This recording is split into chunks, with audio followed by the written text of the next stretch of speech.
Hello बच्चों, कैसे हो आप सब। बच्चों, आज हम सब पढ़ने वाले हैं क्लास 6 का हिंदी सब्जेक्ट चैप्टर नंबर 7, जिसका बच्चों नाम है पिता का पत्र पुत्र के नाम। तो बच्चों चलिए हम लोग प्रश्न उत्तर को पढ़ते हैं। पहला प्रश्न है बच्चों, गांधी जी ने पत्र के माध्यम से अपने पुत्र को क्या क्या शिक्षाएं दी हैं। बच्चों इसका उत्तर है, गांधी जी ने पत्र के माध्यम से अपने पुत्र को शिक्षाएं दी कि अपने आहार पर पूर्ण ध्यान देना चाहिए। अपने आहार पर बच्चों मतलब अपने खान पान पर अच्छे से ध्यान देना चाहिए। किताबी ज्ञान के साथ साथ चरित्र निर्माण और कर्तव्य बोध अनिवार्य है। अपने कर्तव्य का पालन भी करना चाहिए, मतलब हमारा जो काम है वो ज़रूर करना चाहिए। 12 वर्षों के बाद बच्चों को अपनी जिम्मेदारी और कर्तव्य का भान हो जाना चाहिए। मनुष्य के लिए आत्मा और परमात्मा के साथ स्वयं का ज्ञान तथा अक्षर ज्ञान अनिवार्य है। अमीरी गरीबी तुलना में गरीबी में जीना सुखद है। गणित और संस्कृत विषय पर अधिक ध्यान देना चाहिए। अपने कार्य को नियत समय में करना चाहिए। कुछ समय भजन प्रार्थना में भी देना चाहिए। खर्च का हिसाब रखना चाहिए इत्यादि। ये सब अपने शिक्षाएं दिए पुत्र को गांधी जी। तो बच्चों दूसरा प्रश्न है,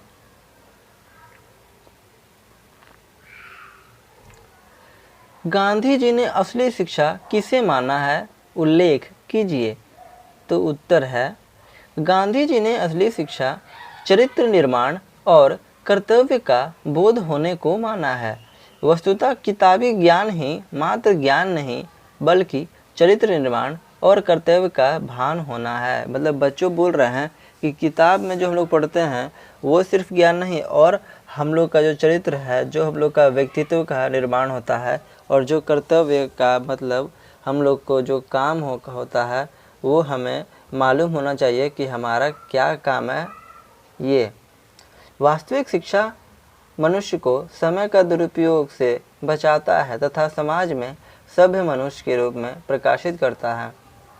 चरित्रहीन विद्वान कभी भी सम्मान के योग्य नहीं होते हैं तथा कर्तव्य ज्ञान के बिना संसार सागर से पार करना मुश्किल है। बच्चों तीसरा प्रश्न है, गांधी जी के पत्र के माध्यम से किन 3 बातों को महत्वपूर्ण माना गया है। क्या बोल रहा है बच्चों, गांधी जी के पत्र के माध्यम से किन 3 बातों को महत्वपूर्ण माना गया है। तो इसका बच्चों उत्तर है, गांधी जी के पत्र के माध्यम से निम्नलिखित बातों को महत्वपूर्ण माना गया है। अपने आहार पर पूर्ण ध्यान देना, अपने जिम्मेदारी को हर्षपूर्वक संभालना, शब्द ज्ञान के अतिरिक्त आत्मा स्वयं एवं ईश्वर का ज्ञान प्राप्त करना, गरीबी में जीना अमीरी में जीने से सुखद है, कृषि कार्य भी करना चाहिए, गणित संस्कृत और संगीत विषयों में अधिक अभिरुचि रखना, खर्च के हिसाब सही ढंग से रखना, अपने कार्य नियम पूर्वक और नियत समय पर करना, ईश्वर की प्रार्थना एवं भजन करना। तो बच्चों ये सब है इसका उत्तर।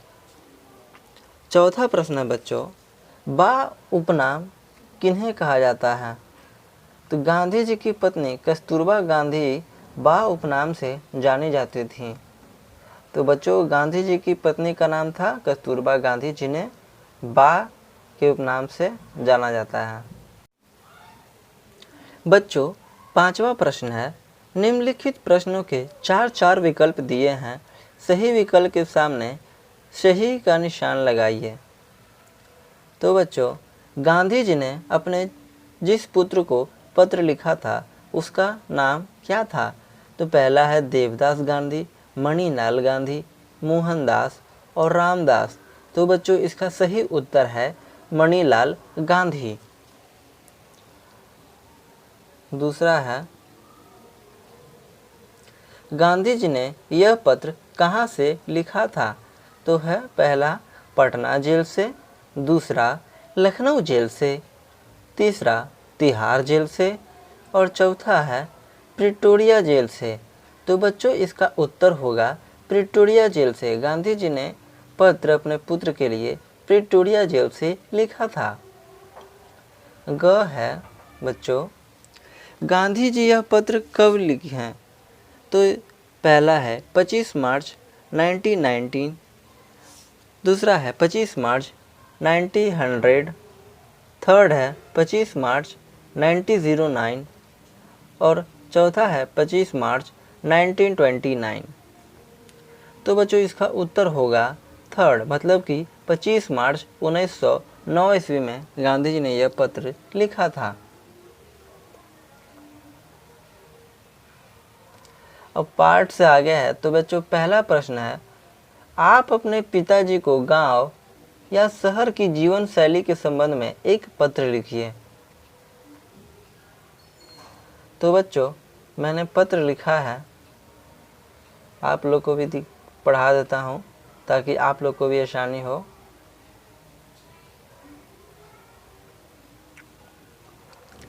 पूज्य पिताजी, सादर प्रणाम। बच्चों हम लोग जो लिखते हैं पत्र, किसी को भी लिखते हैं, जिनके लिए लिखते हैं, वो अगर हमारे से बड़े हैं तो पूज्य जरूर लगेगा। तो पिताजी हैं तो पूज्य पिताजी, सादर प्रणाम। मैं कुशल पूर्वक हूँ, आशा करता हूँ कि आप भी सपरिवार कुशल होंगे।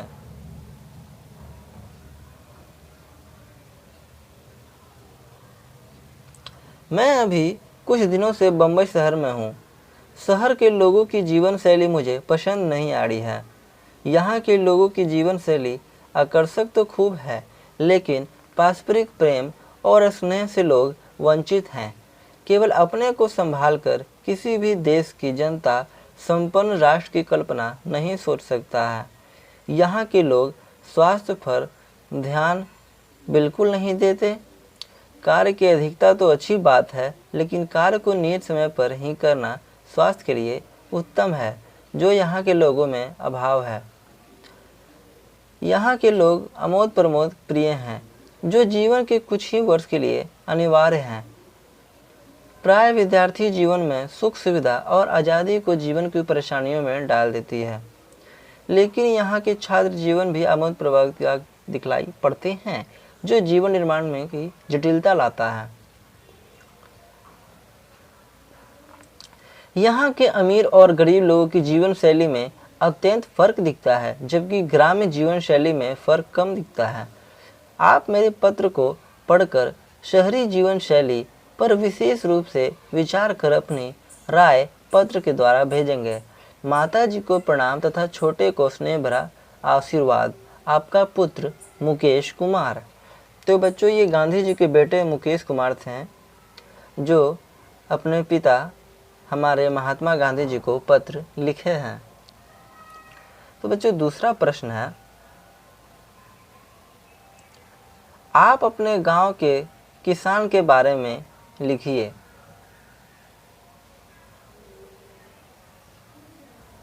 क्या बोल रहा है बच्चों? इसमें बोल रहा है आप अपने गांव के किसान के बारे में लिखिए। तो बच्चों उत्तर है, हमारे गांव मंझौल में प्राय हर एक वर्ग के किसान हैं। सभी किसानों में प्राय एकता देखी जाती है। हर एक किसान एक दूसरे के पूरक दिखाई पड़ते हैं। हमारे गांव के किसान अत्यंत परिश्रमी हैं, जबकि हमारे गांव की भूमि अधिक उपजाऊ नहीं है। कभी अतिवृष्टि तो कभी अनावृष्टि भी किसानों को प्रभावित करती है, लेकिन इसके बावजूद हमारे गांव के किसान अपनी कर्मठता के कारण उन्नत किसान कहलाते हैं। वहाँ के अन्य गांव की अपेक्षा हमारे गांव के किसान भी अधिक संपन्न दिखाई पड़ते हैं। ये किसान नियमित रूप से उठते हैं, जिसके कारण गौ पालन का काफ़ी समय उनको प्राप्त होता है। हमारे यहाँ के किसान गौ पालन में बहुत आगे हैं। विशेषतः किसान पढ़े लिखे हैं, जिसके कारण कृषि का सम्यक ज्ञान उन्हें प्राप्त होते रहता है। बच्चों तीसरा प्रश्न है, क्या हमें पत्र लिखना चाहिए? हाँ तो क्यों, नहीं तो क्यों, बताइए। बच्चों उत्तर है, हमें पत्र लिखना चाहिए। पत्र संबंध स्थापित करने का मूर्त उपाय है। इसे लेखन कला की संपन्नता के साथ साथ अपने भाव को व्यापक रूप से प्रकट करने का अवसर मिलता है। पत्र लेखन में पैसे की बचत भी होती है।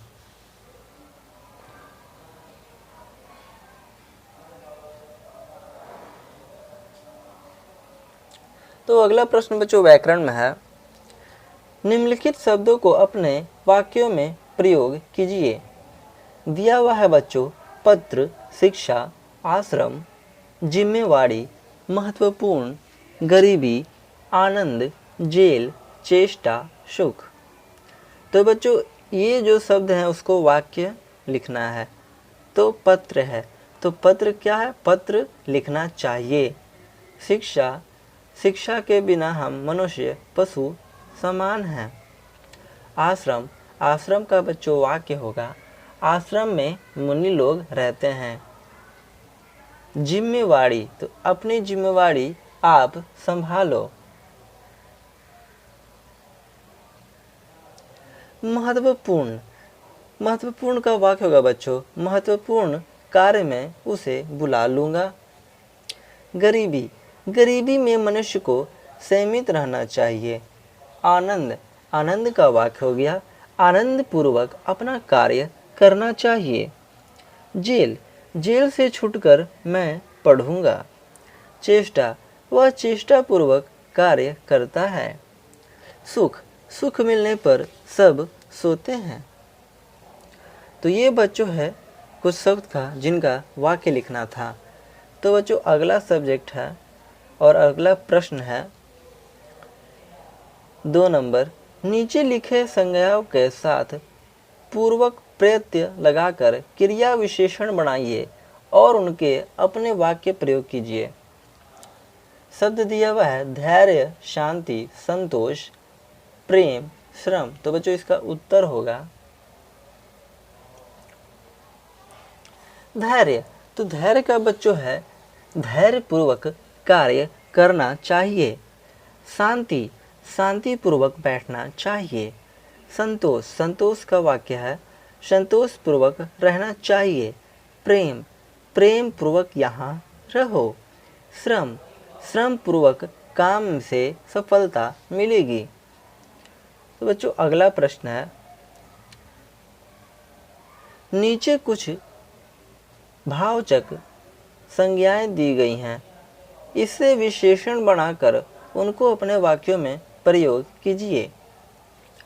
दिया हुआ है बच्चों महत्व, निश्चय, उपयोग, सहानुभूति और मानव। तो बच्चों महत्व है, महत्व का होगा महत्वपूर्ण कार्य करना चाहिए। निश्चय, निश्चय में भाववाचक संज्ञा लगेगा तो निश्चय पूर्वक कहता है।